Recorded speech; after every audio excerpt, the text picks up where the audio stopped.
최근 CPI 지수가 예상과 같거나 약간 낮더라도 여전히 높은 상태입니다. 연준에서 언급해온 2% 목표는 아직도 요원한 상태입니다. 이런 상황에서 금리 인하를 기대하는 것이 현실적인가요? 소비자 물가지수 CPI는 일반적으로 소비자가 구매하는 상품 및 서비스의 가격 변동을 측정하는 지표입니다.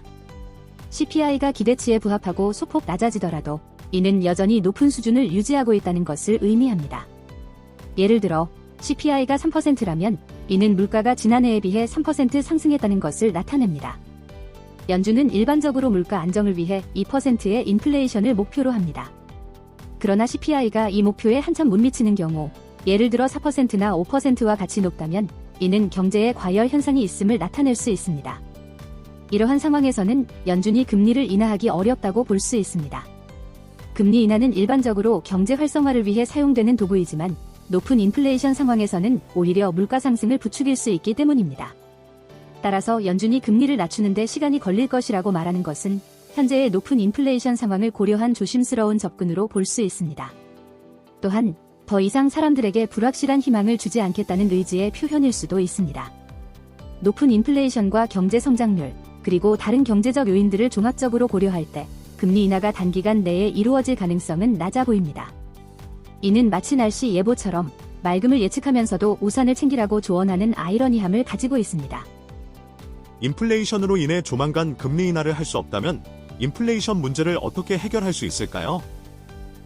최근 중국에 대한 관세 인상은 오히려 인플레이션을 부추기는 정책 아닌가요? 현재 상황에서 금리 인하는 인플레이션 문제를 해결하는 데 도움이 되지 않을 수 있습니다.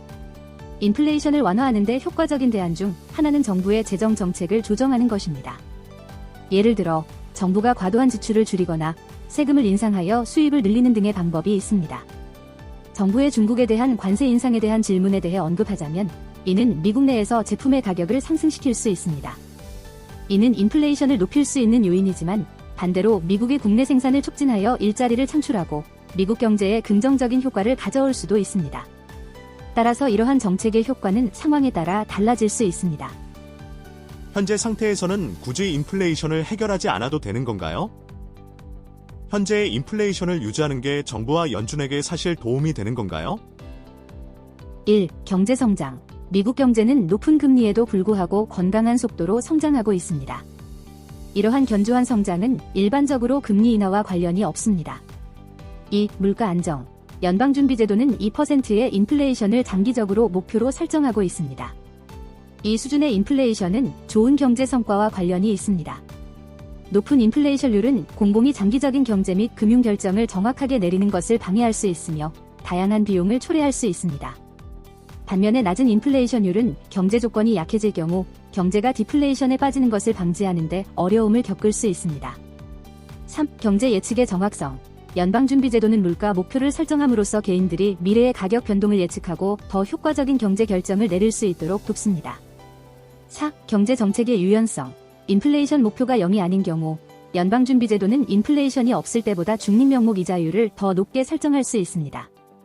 이는 연방준비제도가 경제를 자극하려 할 때 이자율을 더 많이 내릴 수 있는 여지를 제공합니다. 2024년 2월과 3월 소비자 물가지수 CPI가 높은 상황임에도 불구하고 미국의 소매 판매 지수는 왜 상승한 것인가요? 인플레이션이란 물가가 오르는 현상을 말합니다. 즉, 동일한 금액으로 더 적은 양의 상품이나 서비스를 구매할 수 있게 되는 것이죠. 보통 인플레이션이 높으면 사람들의 구매력이 떨어지기 때문에 소비가 줄어들 것으로 예상됩니다. 그러나 2024년 2월과 3월에는 몇 가지 특별한 상황이 발생하여 소매 판매 지수가 오히려 상승했습니다. 여기서 소매 판매 지수란 소비자들이 실제로 얼마나 많은 상품을 구매하는지를 나타내는 지표입니다. 이 지수가 상승한다는 것은 사람들이 더 많은 상품을 구매하고 있다는 뜻이며 경제 활동이 활발하다는 신호로 해석될 수 있습니다. 이번 상승의 원인으로는 다음과 같은 요소들이 있습니다. 1. 강력한 고용시장. 많은 사람들이 일자리를 가지고 있으며 이는 소비를 늘리는 데 기여합니다. 2. 급여 인상. 일하는 사람들의 임금이 올라가면 그들은 더 많은 돈을 소비할 수 있게 됩니다. 3. 특정 상품과 서비스에 대한 높은 수요. 어떤 상품이나 서비스에 대한 수요가 많으면 그것들의 판매가 증가합니다.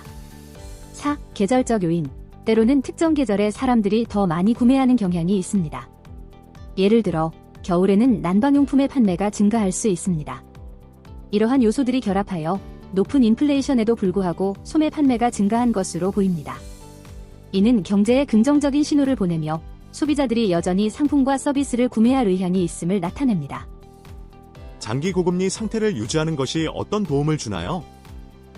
장기적으로 높은 금리를 유지하는 것은 여러 가지 이유로 경제에 도움이 될 수 있습니다. 1. 경제 안정성 보장. 높은 금리는 투자를 감소시켜 경제가 과열되는 것을 방지합니다. 이는 특히 인플레이션이 높은 경우에 중요합니다. 2. 투자 유도. 높은 금리는 국내외 투자자들에게 더 높은 수익률을 제공하므로 투자를 유도합니다. 이는 국가의 경제 성장을 촉진하는 데 도움이 됩니다. 3. 외환 시장 안정. 높은 금리는 외화 유출을 막고 국내 통화 가치를 안정시키는 데 도움이 됩니다. 이는 외환 시장의 안정성을 유지하는 데 중요합니다. 4. 통화 정책의 유연성. 높은 금리는 중앙은행이 통화 정책을 유연하게 운영할 수 있게 해줍니다. 예를 들어 경제가 둔화할 때 금리를 인하하여 경제 활동을 촉진할 수 있습니다. PCE 지수가 높게 나온다면 경제 성장률이 높다고 할 수 있나요? 개인 소비 지출 PCE 지수가 높게 나오는 것은 일반적으로 경제 성장률이 높다는 것을 나타낼 수 있습니다. 이는 PCE 지수가 미국의 소비 지출을 측정하는 것이며 이는 국내 총생산 GDP의 약 3분의 1을 차지하기 때문입니다. 따라서 PCE 지수가 높게 나오면 이는 소비 지출이 증가하고 있음을 나타내며 이는 경제 성장률이 높아지고 있음을 나타낼 수 있습니다. 그러나 PCE 지수와 경제 성장률 사이의 관계는 복잡하며 다른 많은 요인들에 의해 영향을 받을 수 있습니다. 예를 들어 PCE 지수가 높게 나오는 것은 인플레이션 상승을 나타낼 수 있으며 이는 경제 성장률에 부정적인 영향을 미칠 수 있습니다. 또한 PCE 지수가 높게 나오는 것은 소비자들이 더 많은 돈을 지출하고 있음을 나타내지만 이는 반드시 경제 성장률이 높다는 것을 의미하지는 않습니다. 최근 CPI, PPI, 소매 판매, 실업률 등의 지표를 근거로 이번 주 PCE 전망은 어떻습니까? 1. CPI 지수. 2024년 4월의 미국 소비자 가격 지수 CPI는 전년 대비 3.4% 상승하였습니다. 이는 인플레이션 상승을 나타냅니다. 2. PPI 지수.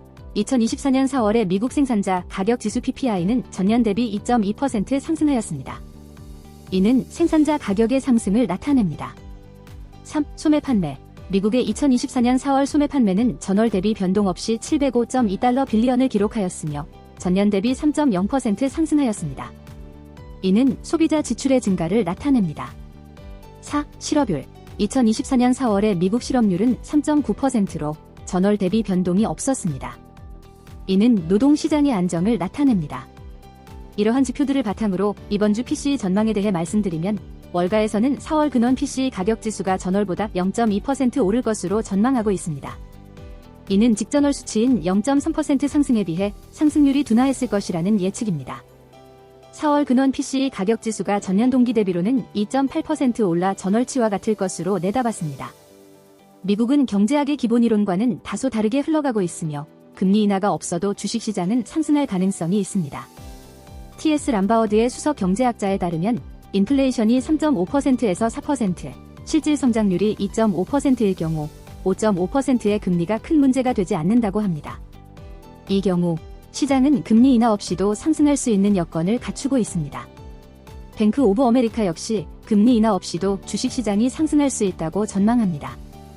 이는 연준이 이미 인플레이션 억제에 상당한 진전을 이루었기 때문이며 현재 금리가 더 이상 인상되지 않는다면 주식은 여전히 좋은 위치에 있을 것이라는 전망도 있습니다. 하지만 JP 모건은 금리 인하가 없을 경우 주식시장이 도전에 직면할 수 있다고 봅니다. 특히 인플레이션과 경제활동의 둔화가 주식에 부정적인 영향을 미칠 수 있으며 경제 성장의 둔화와 높은 자산 평가가 주식시장에 부담이 될 수 있다고 분석합니다.